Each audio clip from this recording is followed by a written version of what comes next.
ప్రాముఖ్యమైనటువంటి అంశాన్ని చెప్పాలని ఆశపడ్డాను.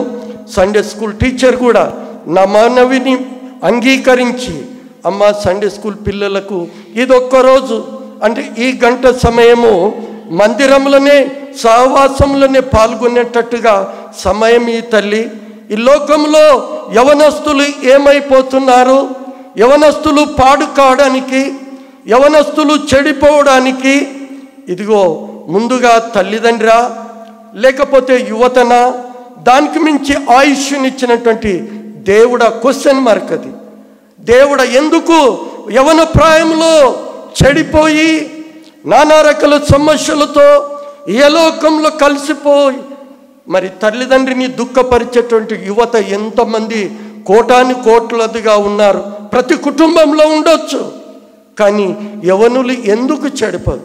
యవన ప్రాయము చాలా ప్రమాదం అండి అంటారు.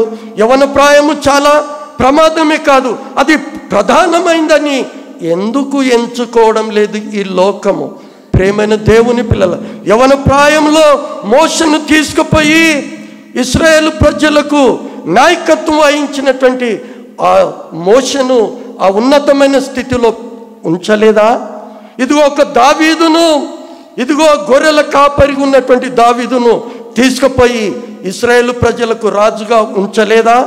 ఇదిగో ఒక దానియేలును, ఆయనను కూడా ఇదిగో బబులోను దేశంలో నెబుకద్నెజరు చెరపట్టుకుపోయి ప్రధానమంత్రిగా ఉండలేదా? అలాంటి వారిని ఉన్నతమైనటువంటి స్థితిలో ఉంచినటువంటి యువత, మన పిల్లలు ఏమైపోతున్నారు? ఒక్కసారి ఆలోచన చేయండి. యువతంతా ఈరోజు మందిరాలకు వస్తున్నారు, మందిరంలో కూర్చోవడం లేదు. యువత వస్తుంది, ఫోన్ల ద్వారా చాటింగ్ చేస్తున్నారు, లేకపోతే వాట్సాప్ల ద్వారా చాటింగ్ చేస్తున్నారు, లేకపోతే ఫేస్బుక్ల ద్వారా చాటింగ్ చేస్తున్నారు. ఎవరికి చేస్తున్నావు? ఎందుకు చేస్తున్నావు? అది నీకు మంచి మార్గంలో నడిపిస్తుందా? నిన్ను ఎక్కడ తీసుకుపోతుంది చాటింగ్? నిన్ను ఎక్కడ ఇది చేస్తుంది?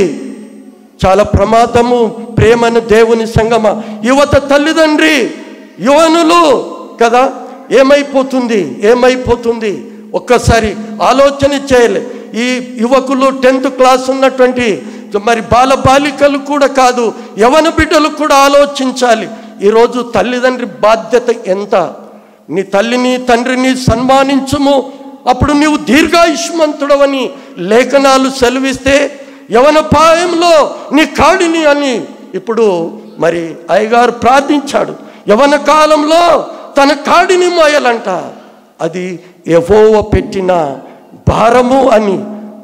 ప్రియమైన దేవుని సంగమ, ఈరోజు మనము ఆలోచించవలసినటువంటి అంశము ప్రముఖమైంది. సంఘాలు చెడిపోతున్నాయి. సంఘాలలో కూడా ఈ రోజుల్లో ఆడపిల్లల స్నేహం లేదండి. ఆడపిల్లలకు మగ పిల్లలతోనే స్నేహం. చాటింగ్ ఏం చేస్తున్నామంటే చాటుగా బెడ్రూమ్లో వెళ్ళి చాటింగ్ చేస్తున్నారు. తల్లిదండ్రి గమనించలేదు, తల్లిదండ్రి ఆలోచించలేదు, తల్లిదండ్రి మాట వినడం లేదు. మగపిల్లల స్నేహం లేదు, మగపిల్లలకు ఆడపిల్లలతో స్నేహమే. మందిరాలకు వస్తున్నారు, గేటు బయటనే ఉంటున్నారు, లేదా బయటికి వెళ్ళిపోతున్నారు. దేవుని భయం లేదా? పౌలు అంటాడు, ఇదిగో జీవం కలిగిన దేవుని చేతిలో పడుట భయంకరము. ఆ దేవుని భయం ఉందా? ఇక్కడ చదువుకున్నటువంటి వాక్య భాగంలో యవన ప్రాయంలో ఇదిగో యోసేపు కదా, యాకోబుకు పుట్టినట్టు చివరివాడు యోసేపును చూసుకున్నాము. యవన ప్రాయంలో సుందరుగా ఉన్నాడు, అందరితో పాటు గొర్రెలను కాచాడు. మరి యోసేపు గతి మరి చెడిపోయాడా? ఇదిగో ఇస్మాయిలులకు అమ్మబడి పోతిఫరు ద్వారా ఫరో ఇంట్లో ఉద్యోగస్తుల ద్వారా పెరుగుతూ ఆయన చేసినటువంటి యోసేపును పట్టి ఫరోను దేవుడు తోడైండెను అనేక సార్లు ఆదికాండం 39వ అధ్యాయంలో మనం చూస్తాం. ఎందుకు తోడైనాడు యోసేపుతో? కానీ ప్రార్థన పరుడు, దేవునికి భయభక్తులు కలిగినటువంటి వాడు. యోసేపు ఎక్కడ పెట్టినప్పటికీ, యోసేపు ఏది అడిగినప్పటికీ యోసేపును దీవించినటువంటి దేవుడు. ఈరోజు మన బిడ్డలను దీవించడా? ఆలోచన చేయండి. తల్లిదండ్రి ఎంతవరకు ప్రార్థన కలిగి ఉంటున్నాము? తల్లిదండ్రి మీ పిల్లలను ఏ విధంగా పోషిస్తుంటున్నాము?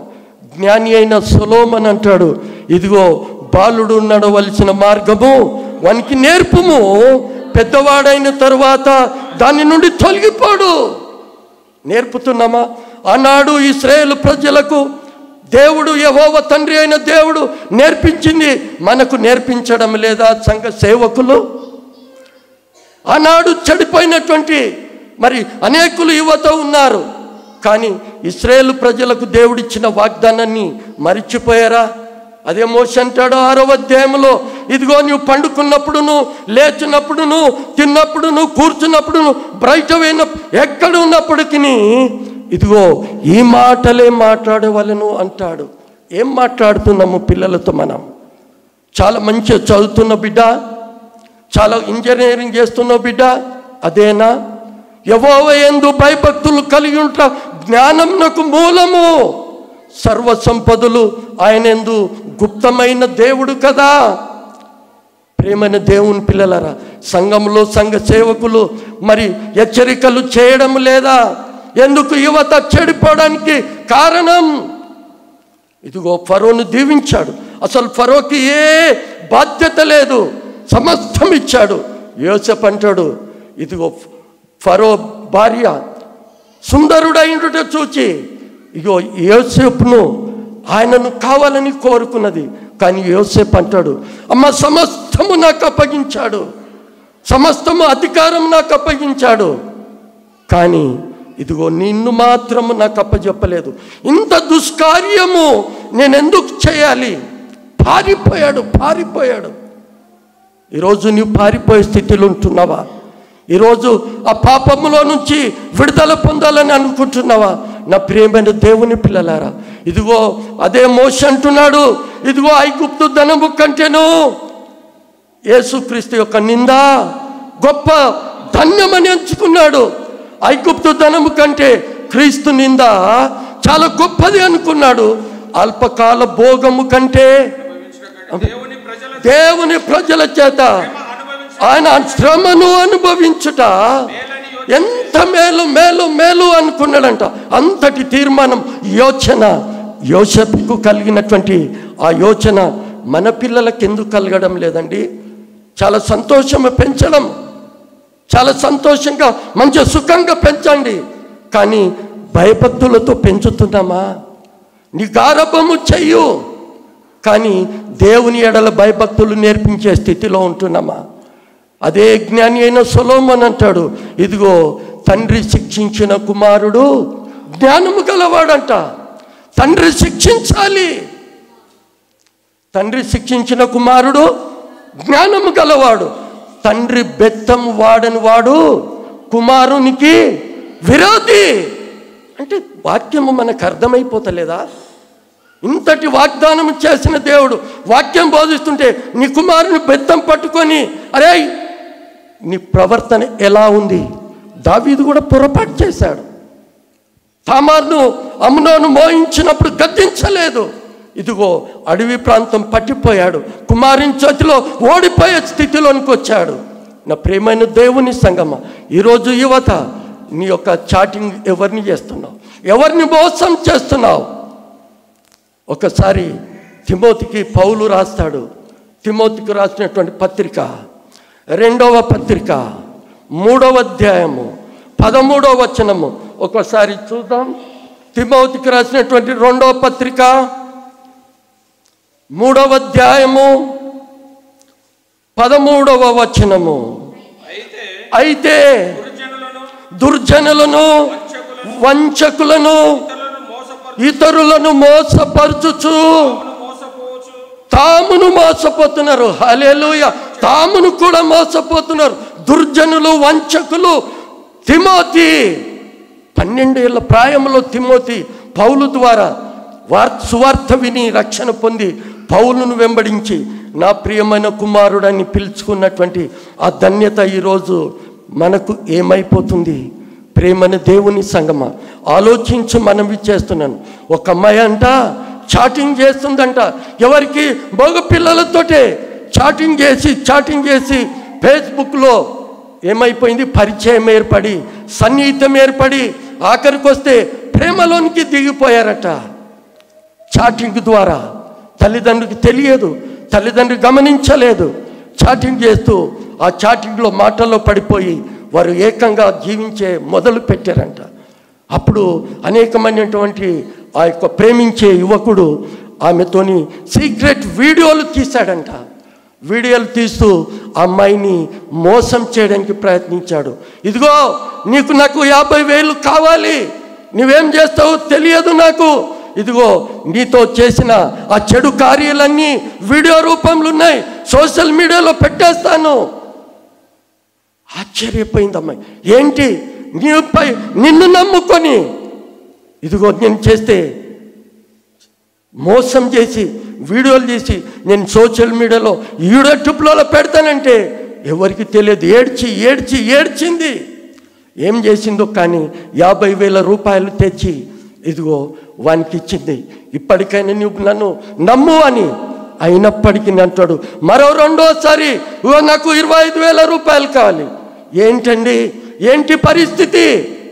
నా తల్లిదండ్రులను మోసం చేసినాను, నా అన్నదమ్ములను మోసం చేసినాను, నా బంధువర్గాన్ని మోసం చేసినాను, మళ్ళీ ఎక్కడికి వెళ్ళి తేవాలండి? ఇదిగో నేను చనిపోవడానికే సిద్ధం. నువ్వు చనిపోతావా ఏమవుతావా నాకు సంబంధం లేదు.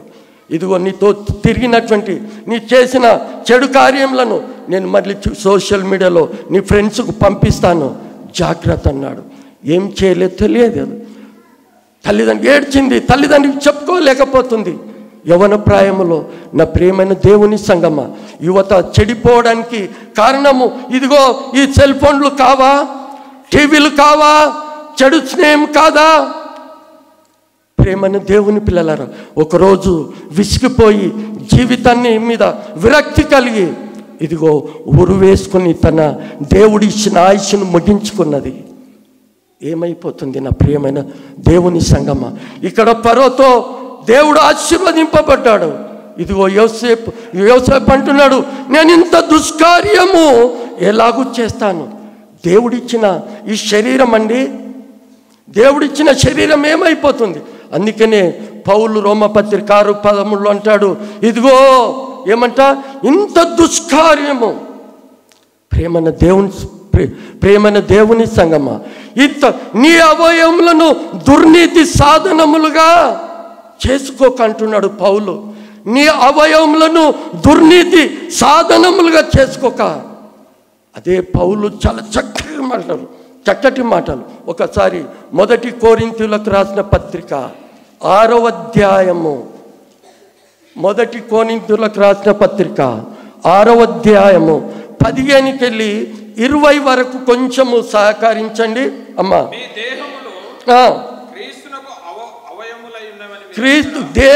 క్రీస్తుకు అవయవములై ఉన్నాయని ఎరుగరా?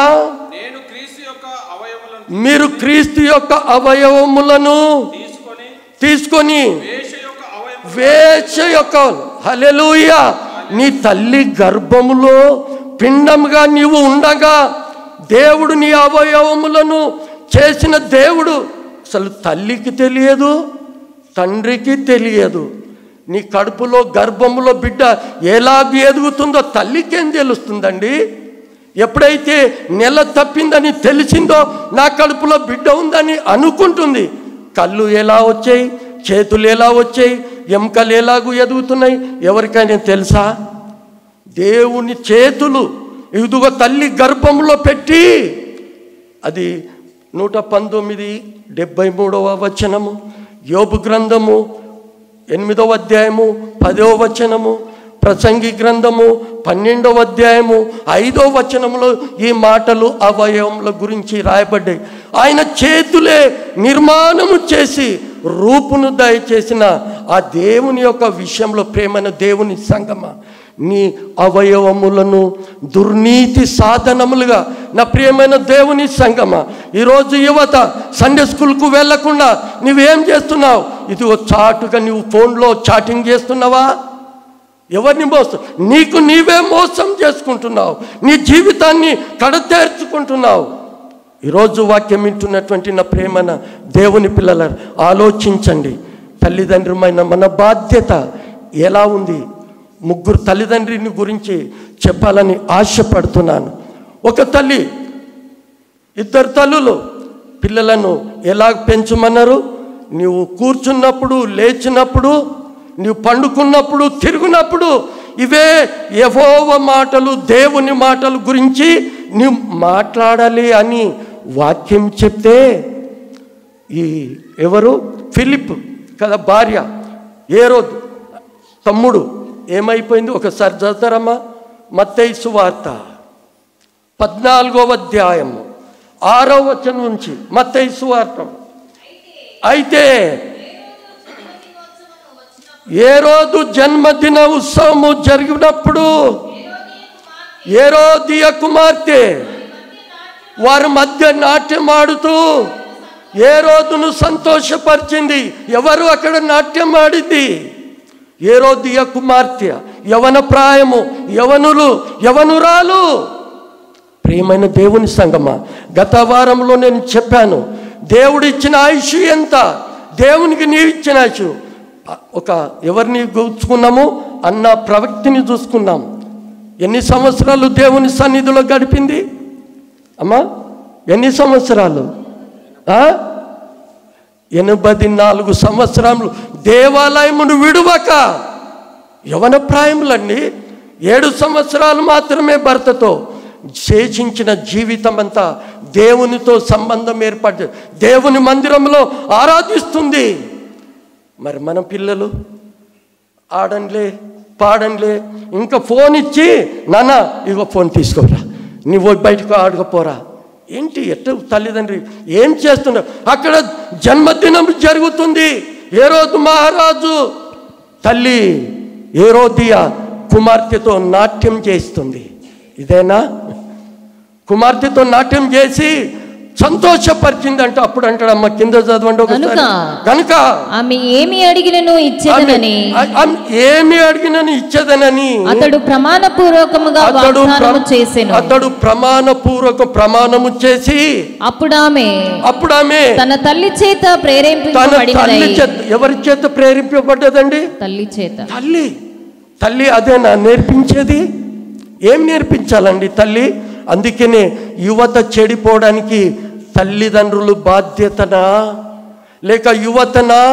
చివరికి ఇదిగో దేవుడు, ఇదిగో నీ కాలానికి నీవు ముందు ఎలాగూ మరణిస్తావు అంటాడు ప్రసంగి 7:17లో. చెడిపోవడానికి ఒకసారి 2 సార్లు దేవుడు విడిచిపెడతాడు. నా ప్రియమైన దేవుని సంగమా, అక్కడ అంటున్నాడు, నువ్వేమడిగినాను? తల్లి బిడ్డను ప్రేరేపించింది. ఒక బహుమతి కావాలని కోరిందా? ఏదైనా బహుమతి అడిగిందా? రాజ్యం అడిగిందా? ప్రియమైన దేవుని సంగం చాలా మంచి ఉంది, చాలా చల్లగా ఉంది. కరెంటు మొత్తం రాకపోతే బాగుండు. హల్లెలూయా. వంతు కావాలండి. దేవుడు వితౌట్ మైక్, దేవుడు ఒక ఏంది కాళ్ళేసు మైక్ను పెట్టాడంట. ఎక్కడా? అరణ్యములో కేక వేయుచున్నా ఒకని శబ్దం. అప్పుడు ఏం మైక్ ఉందండి? అరణ్యంలో కేక వేస్తే ఎక్కడ వినవడ్డదండి? ఆలోచించారా? మీరు సంఘానికి వస్తున్నారు, నేర్చుకోపోతలేరు. జాగ్రత్త. ఏదో మనకున్నది, కానీ ఇప్పుడు అరణ్యంలో కేక వేయుచున్న ఒకని శబ్దం ఎక్కడ వినబడ్డదా? శబ్దం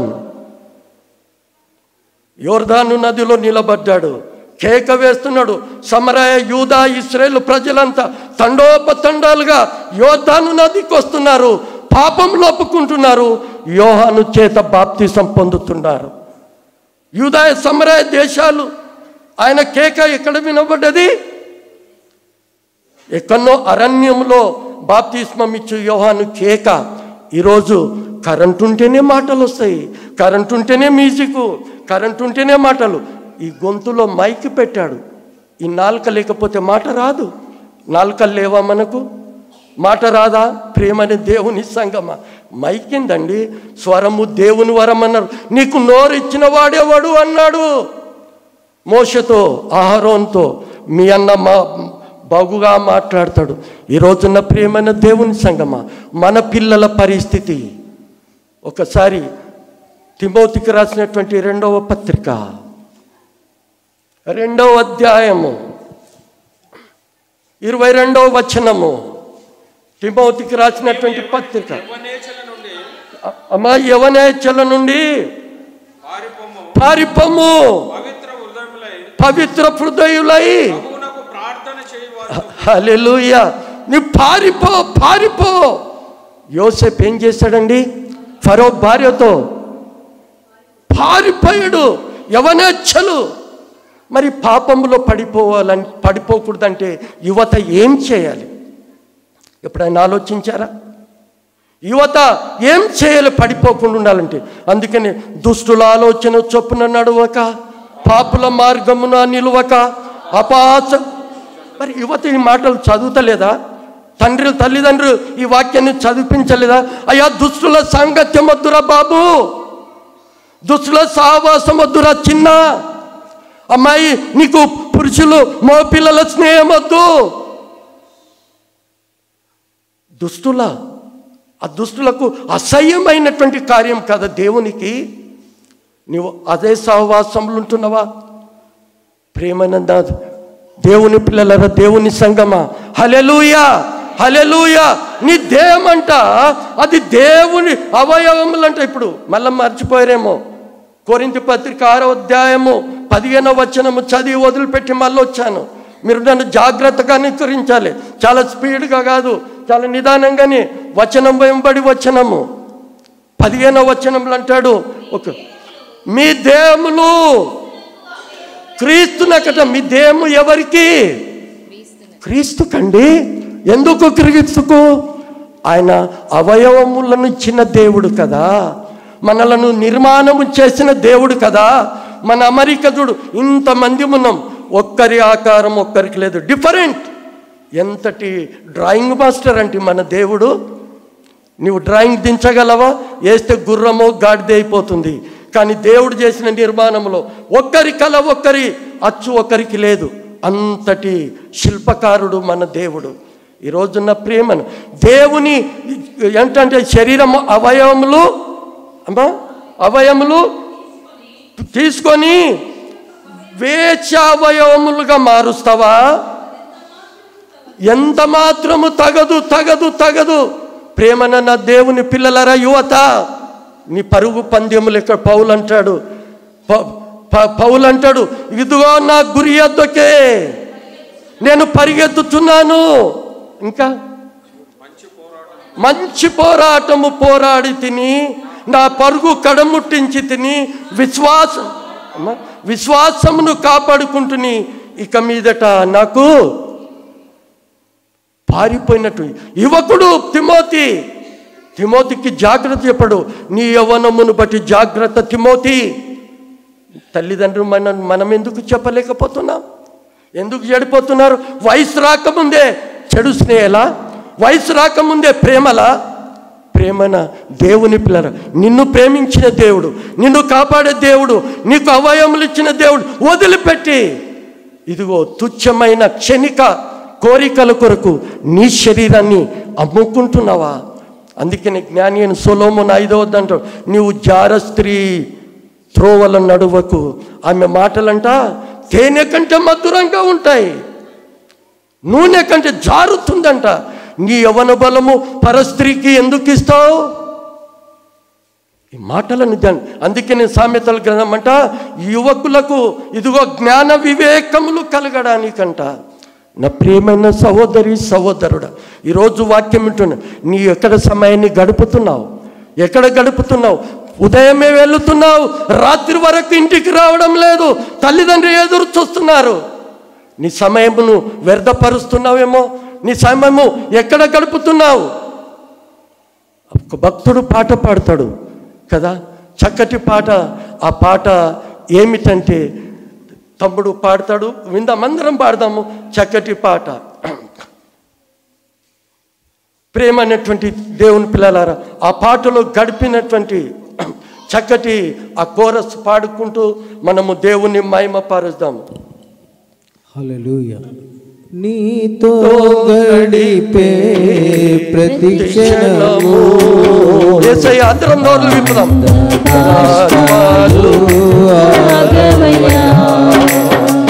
నీతో గడిపే ప్రతిక్షణము ఆనంద బాష్పాలు ఆగవయ్యా కృపదలంచగా నేను యోచించగా కృపదలంచగా నేను యోచించగా నా వెలమాగదు స్తుతించగా నిన్ను కీర్తించగా యేసయ్యా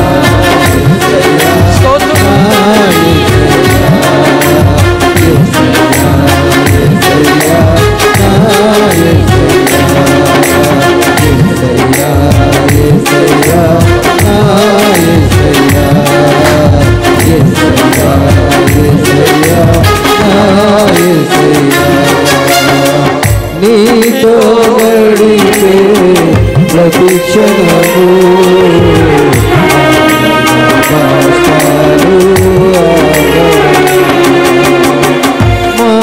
మారవంటి నా జీవితాన్ని మధురముగా మార్చి ఘనపరిచినావు మారవంటి నా జీవితాన్ని మధురముగా మార్చి ఘనపరిచినావు నా ప్రేమ దేవతాను నీవే నన్ను ప్రేమించి నా ప్రేమ దేవతాను నీవే నన్ను ప్రేమించి రక్తాన్ని చిందించి రక్తాన్ని చిందించి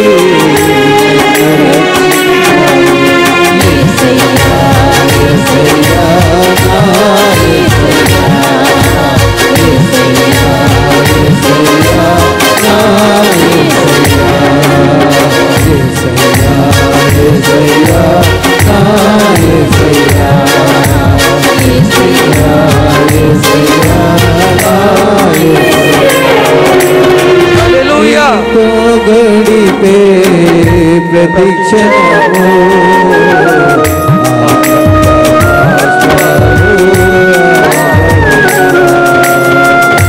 హల్లెలూయా హల్లెలూయా. ఆయనతో గడిపితే ఆనంద బాష్పాలు ఆగయంట. నా ప్రియమైన సహోదరి సహోదరుడా, ఈరోజు మన పిల్లలు ఎక్కడ కాలం గడుపుతున్నారు? ఎవరైనా ఎక్కడ గడుపుతున్నారు? ఆలోచన చేసినావా? ఇదిగో యోసేపు అంటున్నాడు, నేను ఇంత దుష్కార్యము చేయలేను. నా ప్రియమైన సహోదరి, ఈరోజు పరిశుద్ధాత్మ దేవుడు మనతో మాట్లాడతాం. మరి పాపము చేయకూడదంటే మన లోపల ఏముండాలి?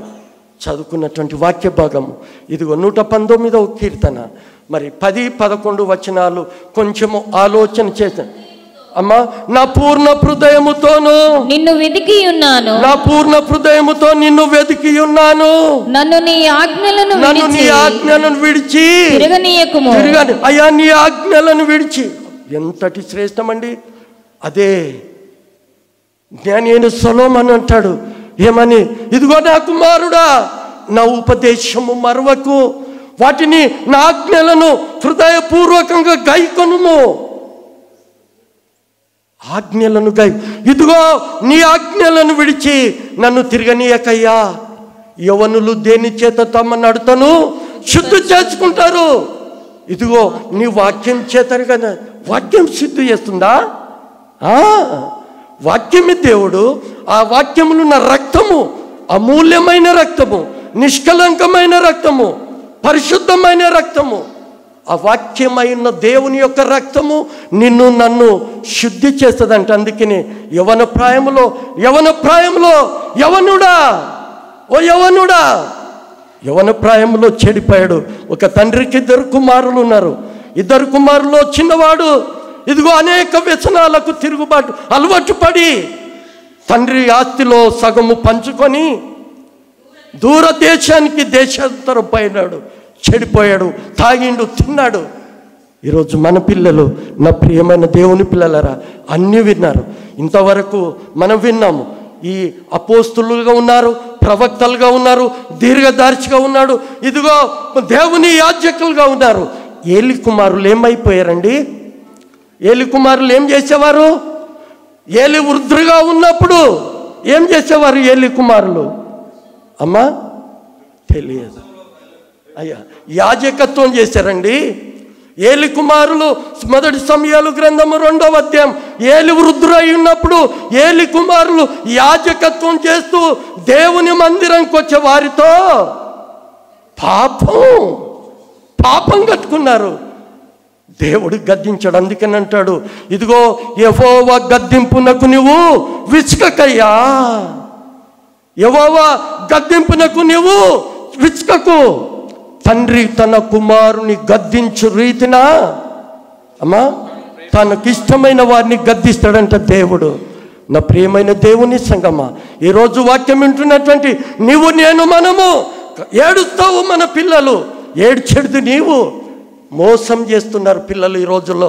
తల్లిదండ్రిని మోసం చేశాడు, తండ్రిని మోసం చేసి ఆస్తినంతా ఇతరుల స్త్రీలకు పరస్త్రీలకు వ్యాయామం చేసి పాడైపోయాడు.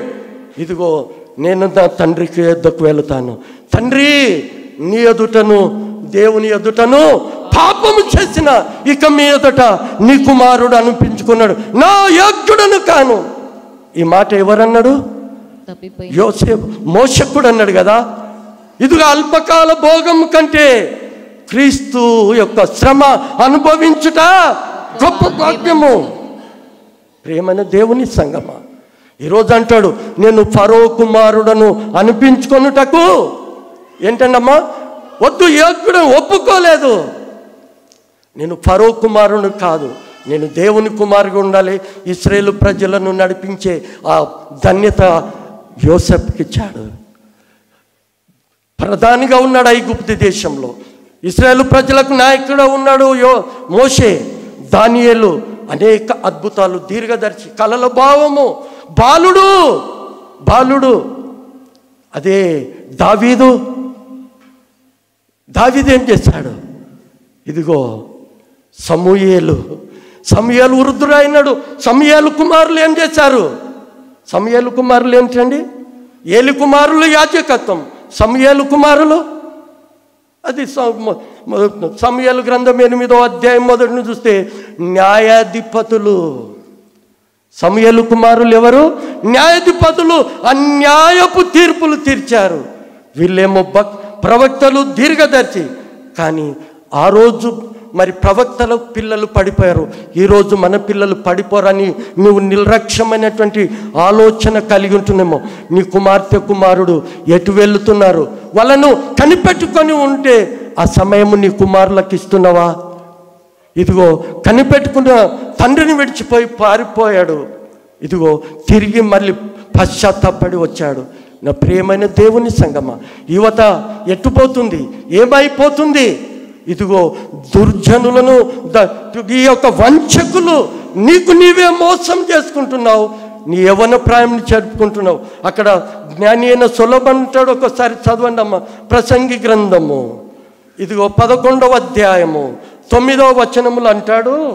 ప్రసంగి గ్రంథము 11వ అధ్యాయము. అమ్మా, యవనుడా నీ యవ్వనమందు సంతోషపడుము, నీ యవ్వన కాలమందు నీ హృదయము సంతుష్టిగా ఉండనిమ్ము, నీ కోరిక చొప్పున. ఓకే నీ బ్రతుకు నీ కోరిక చొప్పున. కానీ అక్కడ అంటాడు 10వ వచనంలో ఏమంటాడు? నీ దృష్టి యొక్క ఇష్టము చొప్పునను ప్రవర్తింపుము. అయితే ఇది కావాలి మనకు మెయిన్ కీ పాయింట్. అయితే నీవు సంతోషపడతావా? దేవుడు ఎప్పుడు దౌర్జన్యం చేస్తే, దేవుడు మన వలె నరుడు కాడండి. ఒక్కసారి 2 సార్లు చెప్తాడు, నీ కర్మరాన్ని వదిలిపెడతాడు. ఇదిగో ఆదామా, ఈ తోట మధ్యలో నిరభ్యంతరం ఉండు అన్నాడు. కానీ ఆ పండును మాత్రము తినబోకు, ఆజ్ఞ మీరాడు. ఈనాడు అందరికీ ఏం తెచ్చిపెట్టాడు అమ్మా? మరణము తెచ్చిపెట్టాడు. ఆజ్ఞాతిక్రమం, పాపం పరిపక్వమై మరణం కన్నింది. ఈరోజు మన పిల్లల భవిష్యత్ ఏమైపోతుంది? ప్రేమైన దేవుని పిల్లలారా, అదే తిమోతికి రాస్తాడు. ఒకసారి మంచి మాటలు చెప్పుకొని మనము ముగింపులోనికి వద్దాం. మొదటి తిమోతికి రాసిన పత్రిక 4వ అధ్యాయము అమ్మ 11వ వచనం నుంచి చూద్దాం. నీ యవ్వనమును బట్టి ఎవడు నిన్ను అయ్యా యవ్వనమును బట్టి యవనుడా నీ యవన కాలమునా సంతుష్టిగా ఉండనిస్తున్నావా? ఇదిగో తీర్పు ఉంటుందని మరవబోకు. నువ్వు సంతోషపడుతున్నావు. ప్రేమను దేవుని సంగమా, ఇదిగో మనము కూడా కన్యకలుగా ఉన్న 10 మంది కన్యలకు బుద్ధి లేని కన్యకలుగా ఉంటున్నారేమో మన పిల్లలు. యవన ప్రాయంలో మన పిల్లలు ఏమైపోతున్నారు, ఏ స్నేహం చేస్తున్నారు, ఎవరితో తిరుగుతున్నారు నువ్వు అడగవా? మా పిల్లగాడట్లా కాదంటున్నావు, కానీ 99% ఈరోజు యువత డ్రగ్స్కు బానిసలైపోతున్నారు, గంజాయికి బానిసైపోతున్నారు, సినిమాలకు అలవాటు పడిపోతున్నారు, ప్రేమను దేవుని జోకులకు అలవాటు పడిపోతున్నారు. ఈరోజు మన పిల్లల పరిస్థితి ఏంది? ఇక్కడ అంటున్నాడు, నీ యవ్వనమును బట్టి నిన్ను ఎవరు కూడా తృణీకరించకు. అబ్బా బేష్, పలానయ్య గారు కుమార్ పలాని వాళ్ళ పిల్లలు ఎంత మంచి పిల్లలండి. ప్రార్థన ప్రైజ్ ది లార్డ్. మన పిల్లలు గదిలోనికి వెళ్తారు, లేకపోతే బయటికి వెళ్తారు. తండ్రి ఇంట్లో ఉంటే పిల్లలు బయట, పిల్లలు ఇంట్లో బయట ఉంటే తండ్రి బయట. ఏమైపోతుంది కుటుంబాలు? ఇదిగో నోవావునంట, నీ కుటుంబమే నీతి కుటుంబంగా, నీవే నీతిమంతుడిగా నాకు కనిపించినావు. యోబుని గుర్తు చేసుకుందాం. పిల్లలకు విందు చేశాడు. ఆ విందులో నా పిల్లలు ఎక్కడ పొరపాటు చేసిరో, యవన ప్రాయము 7 మంది కుమారులు 3 కుమార్తెలు ప్రతి అరుణోదయం లేచి పిల్లల కొరకు ఇదిగో బలి అర్పించి ప్రార్థన చేసినాడండి. నిర్లక్ష్యం చేశాడు పిల్లల కొరకు. ఈరోజు నీ పిల్లలను నీవు పట్టించుకోవడం లేవు. చెడిపోవడానికి నీవు కారణం. ఇంకొక తల్లి ఉంది, అక్కడ హేరోదియ పిల్లకు నేర్పించి ఇదిగో మనలను జైల్లో పెట్టించాడే. హేరోదు బాప్తిసం ఇచ్చి యోహాను అది తప్పు అన్నందుకు మనలను ఖండించాడు కదా. ఆ యోహాను తలను అడుగు బిడ్డ, అది కూడా కొబ్బరి బొండన పల్లెంలో పెట్టి తెమ్మని అడిగింది. తల్లికి పిల్లలకు తల్లి నేర్పించే మాటల ఏదో మాట్లాడుతుంది, తల్లి సంతోషపడుతుంది. ఇంకొక తల్లి ఉంది, 2 దినవృత్తాంతాల గ్రంథము 22వ అధ్యాయము మొదటికి వెళ్ళుకొని తొందరగా 2 దినవృత్తాంతాల గ్రంథము 22వ అధ్యాయము మొదటి నుంచి 3 మాటలు. హాజ్య అంట ఉండని అమ్మ చదువుకున్న హాజ్య ఇశ్రాయేలుకు రాజుగా ఉండి పరిపాలన చేసి అతల్య తన తల్లి కుమారునికి ఏం నేర్పించిందంటమ్మా? అక్కడ ఏముంది? ఏమని నేర్పించింది? 3-4 వచనాలలో అక్కడ ఉంటుంది. తల్లి కుమారునికి ఏం నేర్పించింది అమ్మా? దుర్మార్గంగా ప్రవర్తించుటకు అతని తల్లి అతనికి నేర్పుచూ వచ్చెను గనుక.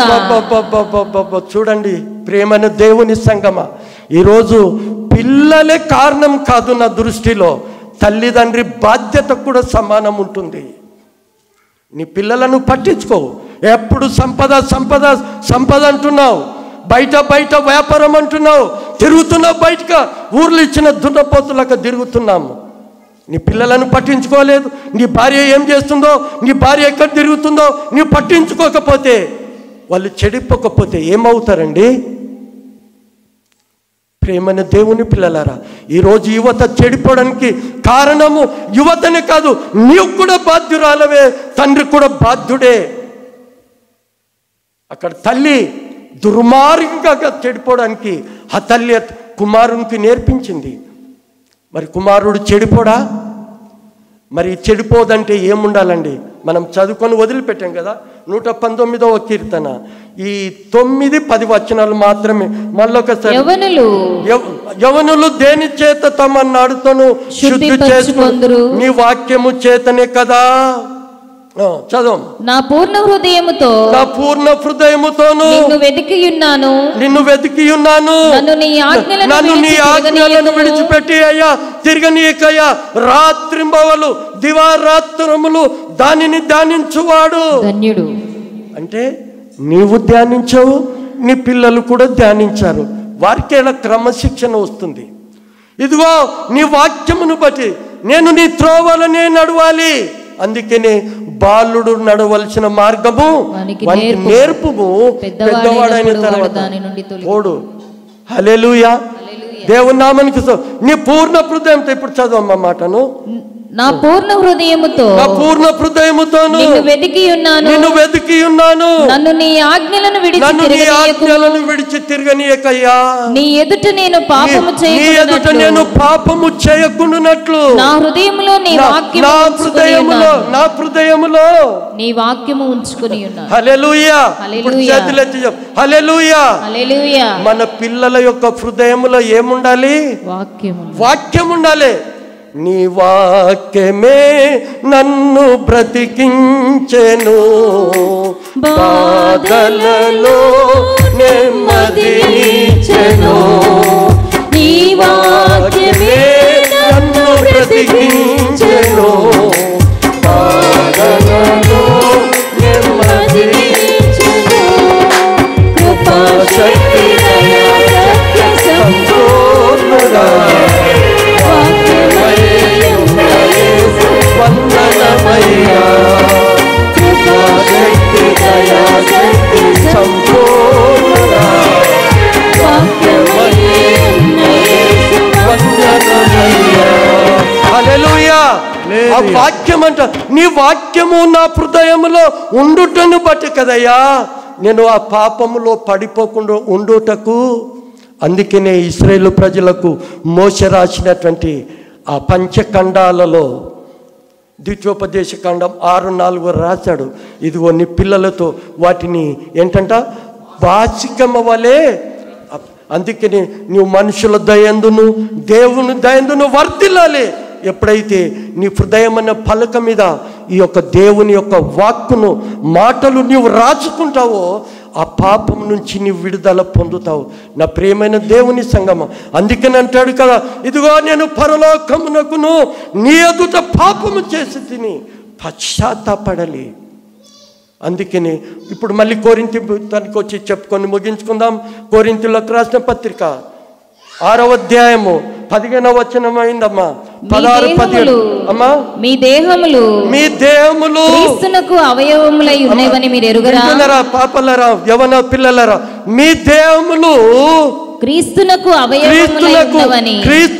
అవయవములంట. ఎవరికి అవయవములు? క్రీస్తునకు. ఎందుకు?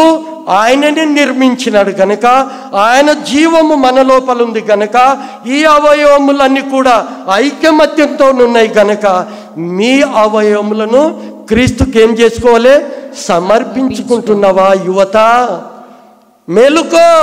ఎక్కడ నీ ప్రయాణం? వాక్యము సంఘాలలో సంఘ సేవకులు బోధించడం లేదా? యువతకు తల్లిదండ్రికి జ్ఞాపకం చేయడం లేదా? మీ దేహములు అంట. మళ్ళమ్మా, మీ దేహములు క్రీస్తునకు అవయవములని మీరు ఎరుగరా? నేను క్రీస్తు యొక్క అవయవములై ఉండి తీసుకొని వేశ్య యొక్క అవయవములుగా చేయుదునా? మారుస్తారా? చూడండి అమ్మా, మీ అవయవములను ఎవరికి మారుస్తున్నారు? వేశ్య సాతానుకు అప్పచెప్తున్నారా? ఎంతటి అద్భుతమైనటువంటి దేవుని వాక్యము. మీ అవలమును ఇదిగో అక్కడ మీరు చేసి మళ్ళీ చదువుదామమ్మా. అదే చివరి మాట ఇప్పుడు చదివింది. నేను క్రీస్తు యొక్క అవయవములను తీసుకొని వేశ్య యొక్క అవయవములుగా చేయుదునా? అదెంత మాత్రము తగదు. వేశ్యతో కలుసుకొని వాడు దానితో ఏకదేహమై ఉన్నాడని కదా. వారిద్దరూ ఏక శరీరమయుందురు అని మోషే చెప్పాను కదా. అటువలే ప్రభువుతో కలుసుకొని వాడు ఆయనతో ఏకాత్మయై ఉన్నాడు. జారత్వమునకు దూరముగా పారిపోవుడి. అందుకనే కదా తిమోతి నీ పారిపో. నీ యవ్వనమును బట్టి నిన్నెవరు తృణీకరించకూడదు. ప్రేమలోను, ఆ మాటలు తెలుసండి తిమోతికి, ప్రేమలోను, పవిత్రతలోను, విశ్వాసములోను ఇదిగో అనేకులకు మాదిరిగా ఉండు బిడ్డ. తిమోతి జాగ్రత్త, నీ యవ్వన ప్రాయంలో ఉన్నావు. నీ బోధను బట్టి ఎవడు నిన్ను తృణీకరించకుండా చూసుకో. నువ్వు చాలా జాగ్రత్త ఉండు. నీ సేవకుడుగా అనిపించుకుంటున్నావు. నువ్వు ఇండ్లు గృహాలు దర్శించాలి. ఇదిగో ఒంటరి వాళ్ళకు, ఇదిగో నీవు ఇద్దరు కలిసి వెళ్ళండి. నీ యవ్వను బట్టి ఎవరైనా నిన్ను తృణీకరిస్తారేమో. నా ప్రియమైన దేవుని పిల్లల, ప్రార్థనలోనూ ఉండాలి. ఈరోజు యవ్వన ప్రాయములు ఉన్నటువంటి మన పిల్లలు ఇదిగో ఒక యోసేపులాగా, ఒక మోషేలాగా, ఒక దానియేలులను కూర్చునబెట్టినటువంటి దేవుడు ఈరోజు మన పిల్లలను కూడా అదే ఉన్నతమైనటువంటి స్థితిలో నిలబెట్టాలని దేవుడు ఆశపడుతున్నాడు. నా ప్రియమైన సహోదరి సహోదరుడా, నీ పిల్లల యొక్క పెంపకం, నీ పిల్లల మీద నీవు మాట్లాడే భాష, నీ పిల్లలతో ఉండే అలవాట్లు, నీ పిల్లలతోనూ నీ భార్యతో నీవు గడుపుతుంటున్నావా? ఎప్పుడు 24 గంటలు బజార్లో తిరిగితే నీ పిల్లలు బజార్లో తిరగకపోతే ఏమైపోతారు? ఆలోచన చేయమని మనవి చేస్తున్నాను. తల్లి నేర్పింది ఎవరికి? సమూయేలుకు కదా. సమూయేలుకు తల్లి నేర్పింది, ప్రార్థన చేసింది దేవుని మందిరంలో. ఇదిగో బ్రతికున్నన్ని దినాలు నా కుమారుడు నీ సేవకు అంకితము. హల్లెలూయా. సమూయేలు దీర్ఘదర్శిగా ప్రవర్తిగా అయిపోయాడు. తండ్రి అయినటువంటి మన ప్రభు రక్షకుడు ఇదిగో 12 సంవత్సరాలని యెరూషలేము గుడిలో ఇదిగో అనేకుల పరిచయాలతోని దేవుని మందిరంలో యెషయా గ్రంథాన్ని పఠించాడు. ఈరోజు నీ పిల్లలకు బైబిల్ చదవడానికి రావడం లేదు. నువ్వు గమనించావా? బైబిల్ వాక్యం చదవంటే నాకు రాదు అంటున్నావు, ప్రార్థన చేయంటే నాకు తెలియదు అంటున్నావు. అప్పుడు తండ్రి తల్లి గమనించారా? ఓహో, వీడు ప్రార్థన జీవితంలో లేడు, వీనికి ప్రార్థన రాదు, వాక్యం చదవరాదు, దేవుని సంఘంతో సంబంధం లేదు. మరి తల్లిదండ్రి ఏం చేస్తున్నారండి? చెడిపోకపోతే అది నీ బాధ్యత కదా, మన బాధ్యత కదా. నా ప్రియమైన దేవుని పిల్లలారా, గంజాయికి ఇంకా అనేక రకాల ఇతరత్ర చెడు కార్యాలకు, అందుకనే పౌలు రోమపత్రికలు అంటాడు, ఇదిగో మీ అవయవములను దుర్నీతి సాధనములుగా కాదు దేవుని సాధనములుగా. పౌలు అంటాడు, నా సాధనముగా ఎన్నుకుంటా అంటాడు పౌలు. అనేక హింసలు భరించడానికి, అన్యజనుల మధ్య సువార్త ప్రకటించడానికి నాకు సాధనంగా వాడుకుంటుంటున్నాను అంటున్నాడు. అందుకనే పౌలు అంటాడు, నేను సువార్తను ప్రకటించని ఎడలా నాకు జీతం అను. ప్రియమైన దేవుని సంగమా, ఒక్కసారి ఆలోచన చేయండి. పిల్లల విషయంలో మన పిల్లలు ఏమైపోతున్నారో జాగ్రత్తగా దేవుడు అట్టి కృప మనందరికీ దయచేయను గాక. ప్రార్థించుకుందాం. పరిశుద్ధుడవైనటువంటి మా పరలోకపు తండ్రి, ప్రేమ కలిగిన ప్రభువా, మహోన్నతుడా, జీవం కలిగిన తండ్రి, ఇదిగో నా ప్రభువా, ఇంతవరకు తల్లిదండ్రి అయినటువంటి మేము, ఇదిగో తండ్రి శిక్షించిన కుమారుడు జ్ఞానము కలిగిన వాడు, తండ్రి బెత్తము వాడినప్పుడు కుమారుడు తండ్రికి విరోధి. ఇదిగో మా పిల్లలేడలా మేము ఎలా ఉంటున్నామో నా తండ్రి, నీ లేఖనాలు సెలవిచ్చినాయి. ఎక్కడ ఉన్నప్పటికీ, ఎక్కడ తిరిగినప్పటికీ ఇదిగో ఈ పరిశుద్ధ వాక్కులు నీ నోటిలో ఉండాలి. నీ ఎప్పుడు వాటినే కంఠభూషణముగా ధరించుకోవాలని నీ లేఖనాలు సెలవిస్తుండగా, ఇదిగో మేము కొన్నిసార్లు పడిపోయి నిర్లక్ష్యమైనటువంటి స్వభావంతో ఉంటున్నామేమో ప్రభువా, దయతో మమ్ములను క్షమించమని ప్రార్థిస్తున్నాం. ఇదిగో నీ వాక్యం చేత మమ్ములను బలపరచండి. ప్రార్థన జీవితం కలిగి జీవించే కృపను మాకు అనుగ్రహించమని, ప్రత్యేకంగా మా న్యూ లైఫ్ కల్వరి సంఘంలోని కుటుంబాల పిల్లలను ప్రతి ఒక్కరిని అదే రీతిగా బాధ్యతగా పెంచే కృపను దయచేయమని మా ప్రభువైన యేసుక్రీస్తు పేరట అడిగి వేడుకుంటూ ప్రార్థిస్తున్నాము తండ్రి. ఆమేన్.